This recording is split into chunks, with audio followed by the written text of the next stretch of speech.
The fact that I may come out on a different side of this issue does not mean I'm not being fair, does not mean that I'm not trying to do the right thing. I served this community for 35 years. I've been shot at, beat up, that kind of thing on the streets. I'm not about to make the wrong decision. What I'm really upset about, too, is I don't think that the end justifies the means. You can have all these good things that happen, but how you get there, to me, is more important.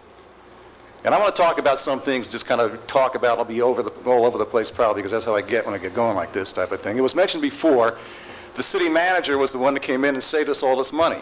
That's not what happened, people. That's not what happened. Was he astute enough how to use it and do it some of the right things? Of course. You, me, and anybody else up here could have done the same darn thing.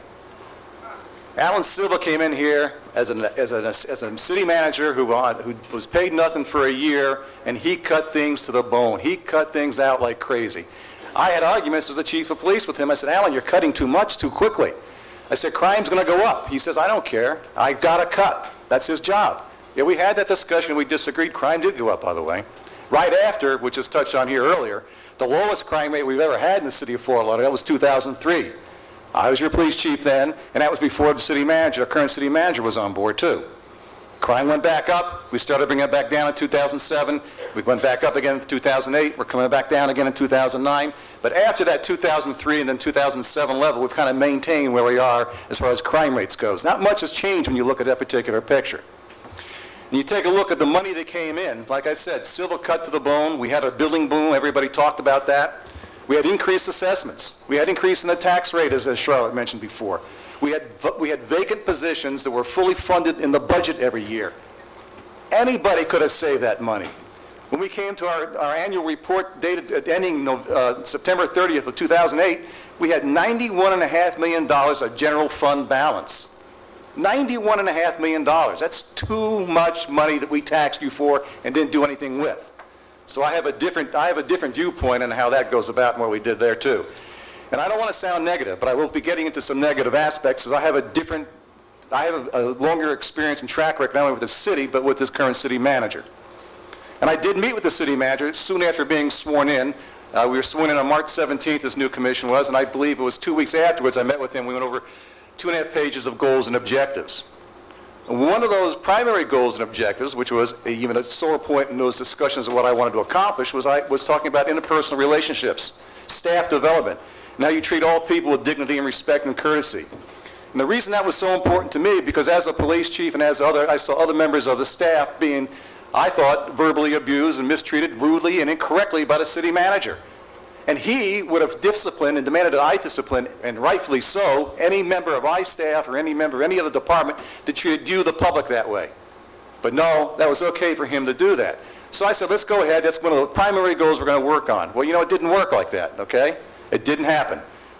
In the previous to that experience, by the way, our city auditor was berated in different meetings with the city manager, treated disrespectfully. It was brought up by Commissioner Charlotte Rostrom not a couple of commission meetings ago, where Bruce Wygo from the International Swimming Hall of Fame, in a meeting with another member from the public, was mistreated in front of the city manager. And then one commission meeting, several commission meetings ago, I bring up on the dais some commission reports. I think that was one of those really late meetings when nobody was around, and it was just us talking about these things. And I was saying, you know, we're getting these, we get our package to prepare for commission meetings. It was getting like Friday night, sometimes Saturday morning, because it was so long. And it was like, sometimes we have, this is a short commission meeting, it's only like 33 agenda items. We've been dealing with almost 100 all the time, and that's almost translates into about 1,800 pages of documents you have to read and prepare for every particular meeting. And I wanted to have those at least a day or so earlier. And I knew that we would, and I was just asking for 24 hours in advance. And we asked staff to work on that. Well, the city manager goes and berates our city clerk for embarrassing him and bringing up a problem in public like that. That's not what it's about. Transparency. Let's discuss the issues. Let's work towards a solution. People will make mistakes. Allow people to make mistakes. A baby learns how to walk, they crawl, they fall down, they get hurt. They make mistakes. When it's done for the good things or the right the reasons of the heart, people shouldn't be berated, shouldn't be embarrassed, and shouldn't be made to feel like they're doing the wrong thing. After a while, people, they don't do things. I contend that the morale in this city right now is people are doing primarily what they're told to do. I'd like to see the change and go back to some of the earlier days when we had, and not even, it's been many years ago, where we had people would exert creativity and initiatives of their own.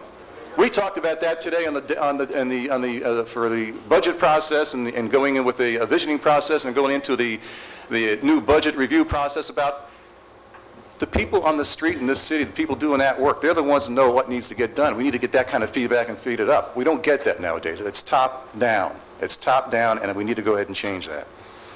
Other issues that I think we need to talk about some more, and it has to do with economic development of neighborhoods and businesses. Besides public safety, that's a huge factor. In fact, they go hand in hand. You have public safety working for economic development. Economic development creates public safety.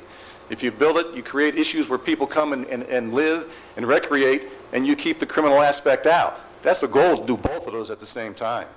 But right now, as touched on by somebody else earlier in these discussions, that we don't get there. We get a certain amount of economic redevelopment, and a lot of those you spoke tonight have been benefactors of that.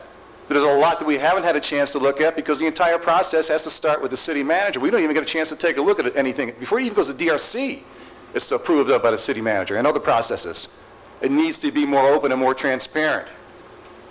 And people who do not play that game with the city manager are called troublemakers, and they're not team players.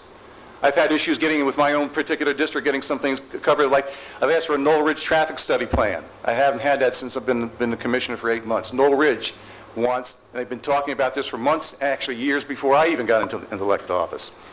Neighborhood development criteria revision. We've asked to have that done. We had big town hall meetings on what's going to be done with that. We're supposed to have another big town hall meeting in November. We're already past November. We didn't get there. And that's because maybe not meet the certain criteria or what the manager wants to see. It's not what the people want to see, and it's what the commission wants to see. It's not being done in the openness. Another issue, a lot of people talk about integrity issues. There was an assistant chief that came up here to retired. And yeah, it's another PD issue, and I'm proud to be a member of the police department that integrity is such an important aspect of what we do.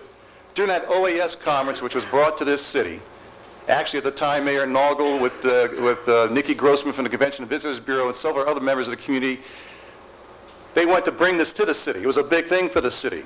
Organization of American States, the first time in 25 or 30 years that conference is going to be held in the United States. 26 heads of state come here. Huge. Puts Fort Lauderdale on the map. We were tasked with a plan on how to go out and develop this plan for public safety, which, by the way, if you recall, in Fort Lauderdale we didn't have any of the problems that Miami had with the FTAA about 2 years earlier. We planned for it. We worked with other agencies. We worked with federal agencies and state agencies and county agencies to get that plan taken care of. Part of that whole process is you have to provide a free speech area for demonstrators. They have to come in and speak. You have to provide an area for them to give free speech. We had come up with this area in concert with our other members that were planning for this public safety area. In fact, the federal judge was going to federal court because ACLU and other members who wanted to speak felt that they were being pushed off to the side. They wanted to be someplace visible where they can be, where the diplomats and the leaders from other countries, they go into the Port Everglades, can see the demonstrators there. So we had to provide that type of thing. But you know, in doing that, Steve Robitaille, when he came here and spoke, was really kind of being light on that.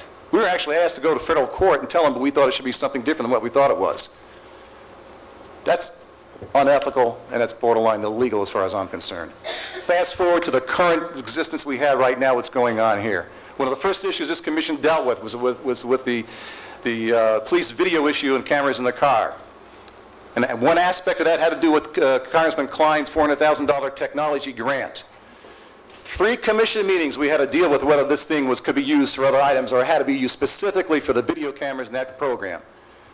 Finally, we were able to pull out the fact, and our mayor was the one who knew this and was able to pull us out towards the final 3rd meeting on that, that the money could be used for other technology. It didn't have to be used for that specific program. Where's the transparency? Where's the honesty in that? And I subscribe to the integrity issues in that too.